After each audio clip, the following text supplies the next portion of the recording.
Unlike Hephaestus's forge, it takes naught but a spark from the torch to give birth to a satisfying flame.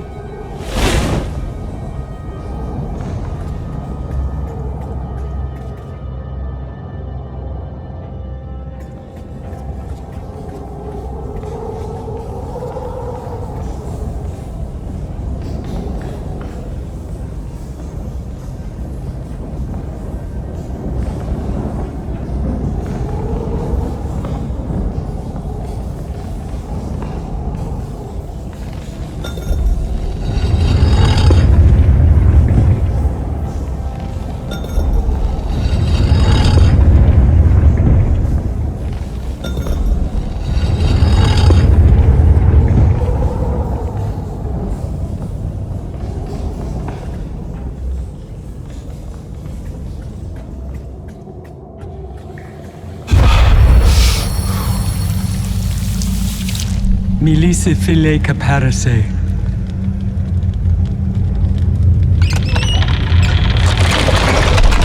Come, Euryale. It is time. No. What did you say? I will go no further, and neither will you. I won't let you. You won't let me? You won't let me? I have had enough of your questioning, your endless whimpering. Sister, this must end. Yes, you are right. This must end.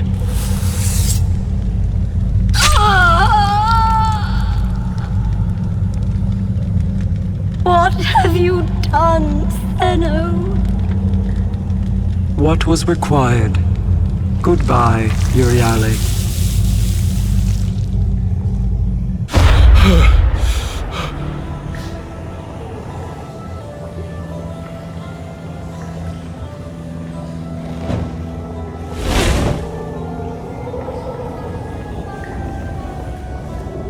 Book 4. The Penitent One.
Albeit now ensorcelled into stone, there is no doubt that this creature is a minotaur, consigned to roam these stone halls for all eternity.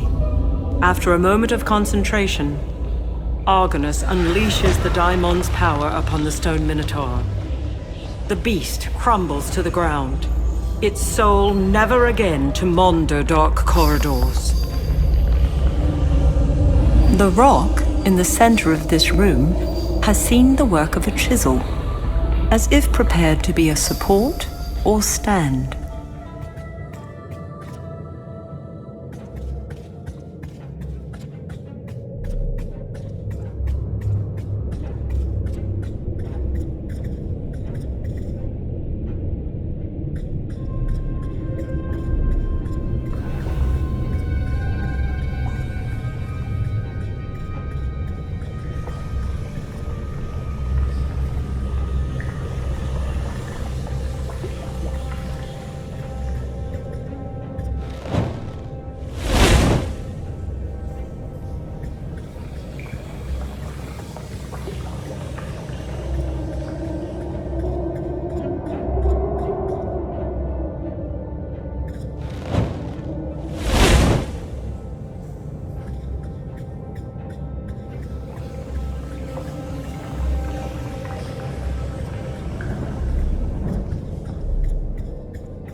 thanks to the gift of sight granted to him by the witches, Argonus recalls and recites the words spoken by Stheno.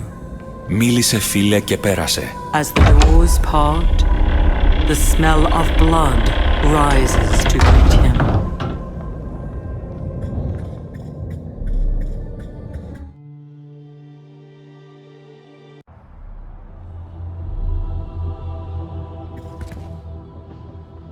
Rattled breathing leads Argonus to a broken form, half hidden against a stone wall within this dark chamber.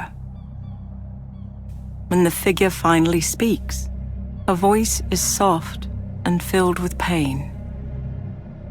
Come no closer, Argonaut, else you be brought low like many men before you.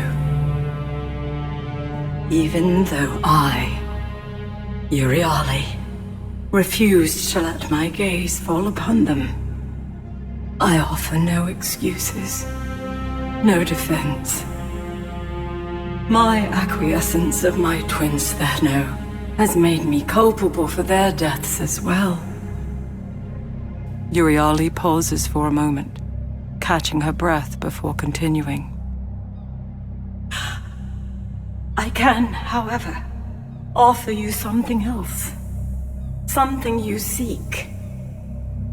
My merciless sister herself. Stheno has used an ancient stone to enter Hades' realm. There, she shall descend to the greatest depths of the underworld and undo that which the hero Perseus set into motion when he consorted with the gods. Stheno shall free our sister Medusa from Tartarus, the dungeon of torment. Euryale struggles to continue.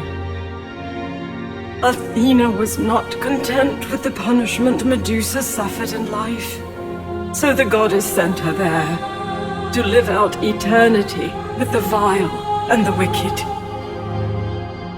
But Stheno shall not stop with Medusa's release. No. She shall rip wide the gates of Tartarus and set loose all souls, profane men and dreadful Titan alike, until the dungeon is empty and those it held spread like a pestilence upon the land of the living. For this is her vengeance against Perseus, against Athena, against all the gods, on Olympus and elsewhere. Stop her, Argonaut! Use our great horn to lure the mighty bronze giant Talos, for he can bring you to the gates of Hades' domain. Her voice raspy and fading, the Gorgon raises her head one last time. Forgive me, Mother. Let legend lay a wreath of mercy upon my wretched brow. And with that, Euryale, the penitent daughter of the sea goddess Keto, passes from this world and into the next.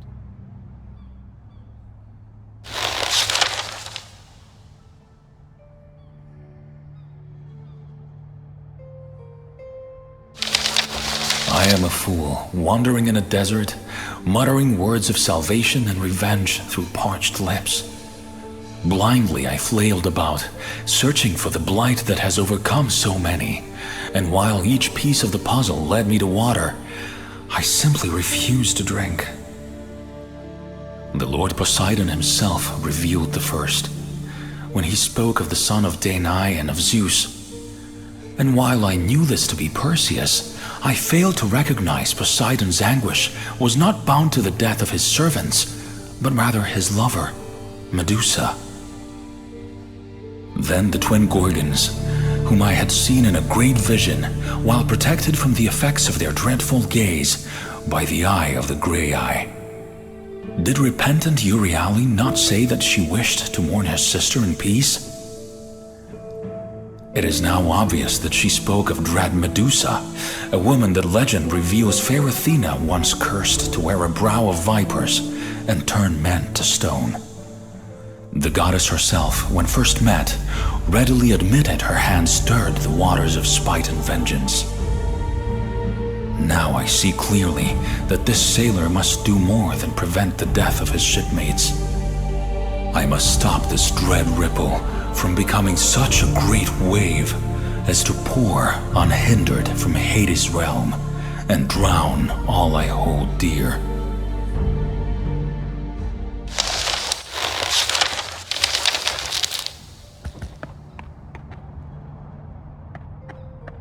The Gorgon Euryale has followed her sister into the underworld, albeit on a different path. Argonus strums the strings, producing a surprisingly melodic resonance.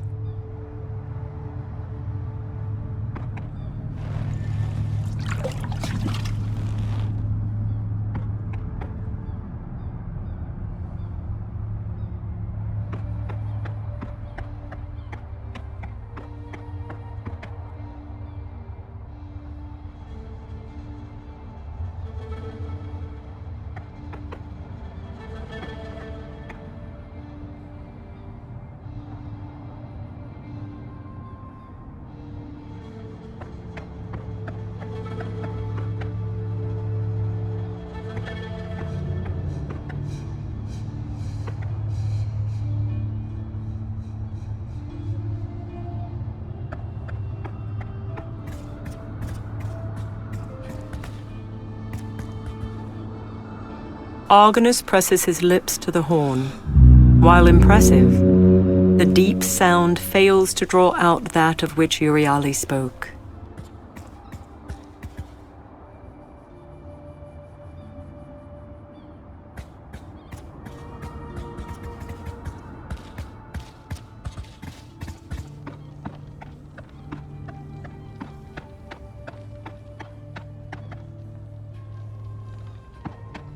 At first glance, this boat appears to be nothing more than a child's toy.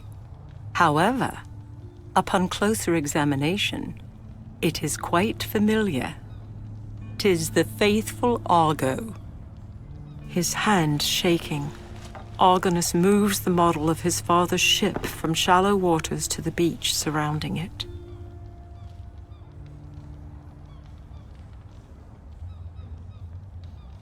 As soon as Argonus moves the stone to the temple, the room falters and everything goes dim.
Both the turtle-shelled body of this lyre and its threaded strings are covered in sea salt.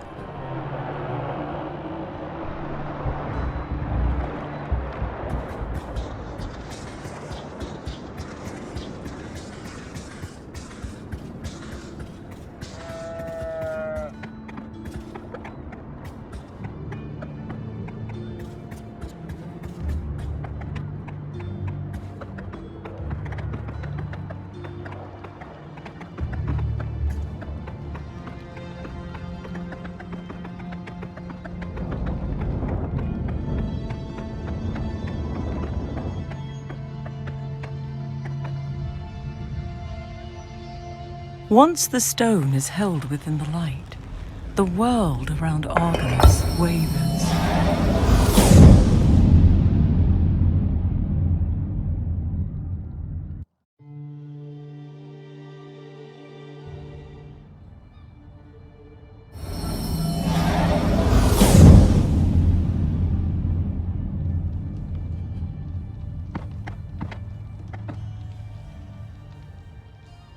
Though some features on this sculpture are difficult to discern, taken in its entirety, it is not. 'Tis a stone map of this very isle. Which god is worshipped within this temple is both curious and unclear. As soon as Argonus moves the stone to the temple, the room falters and everything goes dim.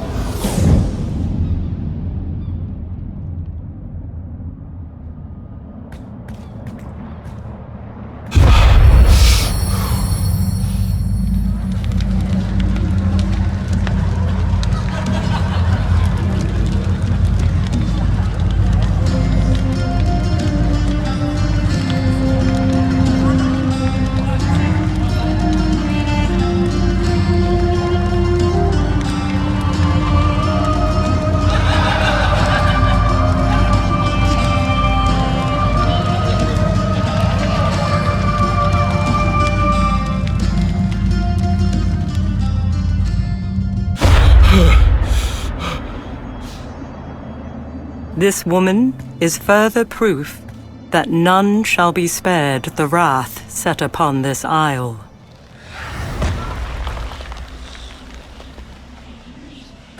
Surely a worshipper, this man and his drum have now become naught but a religious ornament. This woman was caught unawares, having been transformed to stone while playing for her god. Argonus is unsurprised when the sculpture of Apollo stirs.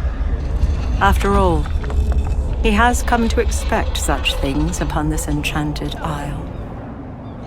What does startle him, however, is how casually the son of Zeus dismisses him out of hand.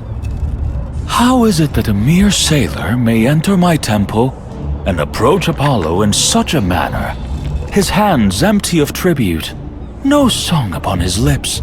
The god's voice becomes despondent. Look about you. All things have been diminished. This sanctuary, once full of music, is now naught but a tomb of silence. I sense that you would require something of me, yet you, a scholar, do not bring me the very thing which my heart desires. Before Argonus can utter a word, the god of music turns away from him, but not before laying a pledge upon the sailor's shoulders. Return with an offering worthy of one such as I, and the light of Apollo may yet shine upon you.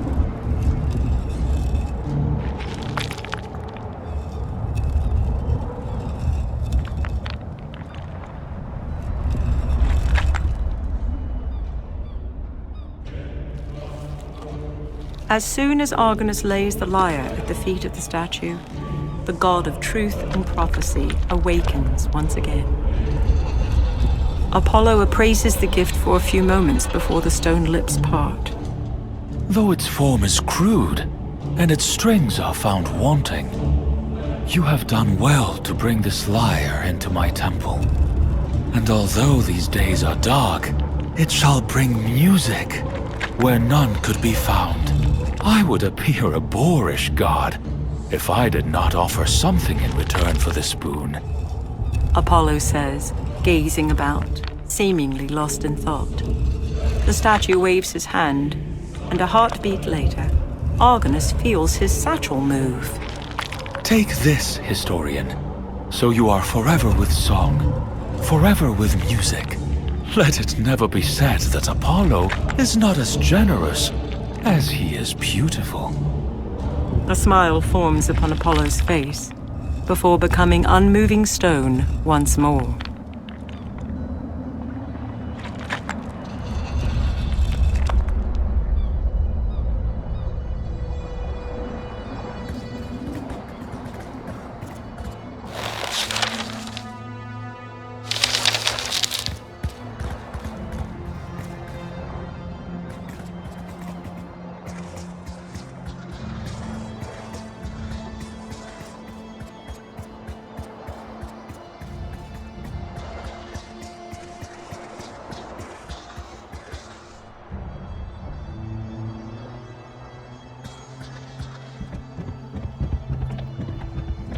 Amidst bold heroes, none rose above great Admetus, who now stands bewitched within a husk of stone and clay.